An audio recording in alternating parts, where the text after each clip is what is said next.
Youth పథకం కిందన వాళ్ళు సొంతగా వ్యాపారాలు చేసుకోవడానికి అన్నటువంటిది. అలాగే ఈబీసీ నేస్తమని, తర్వాత కాపు నేస్తమని ఓసీలకు కూడా ఇచ్చుకొచ్చారు ఆ టైంలో. బీసీ ఎస్సీ ఎస్టీ మైనార్టీలకు వచ్చేటప్పటికి చేయూత కిందకు వస్తే ఇట్లా వీళ్ళకి ఆ కాన్సెప్ట్ కింద ఇచ్చుకొచ్చారు.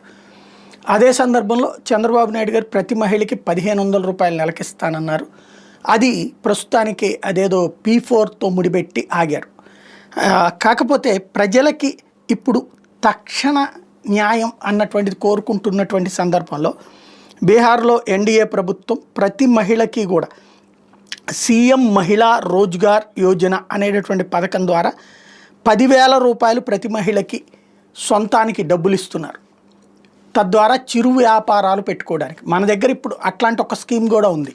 జగన్ ఉన్నప్పుడే ఈ చిరు వ్యాపారుల కోసం అని చెప్పేసి ఒక పథకం కూడా, అయితే అది కేంద్ర ప్రభుత్వానికి సంబంధించినటువంటి ముద్రా రుణాలకు సంబంధించినటువంటి. ఇక్కడ అలా కాకుండా డైరెక్ట్గా అమౌంట్ రాష్ట్ర ప్రభుత్వం భరించేటట్టుగా ఒక నిర్ణయం తీసుకున్నారు. ఎలక్షన్స్కు ముందు ఒక్కొక్క మహిళ అకౌంట్లో 10,000 రూపాయల డబ్బులు వేయబోతున్నారు. అంటే ఓ రకంగా ఓటుని కొనడానికి వేస్తున్నటువంటి ఎత్తుగడ. మహారాష్ట్రలో సక్సెస్ అయింది, మరి ఇక్కడ సక్సెస్ అవుతుందో లేదో చూడాలి.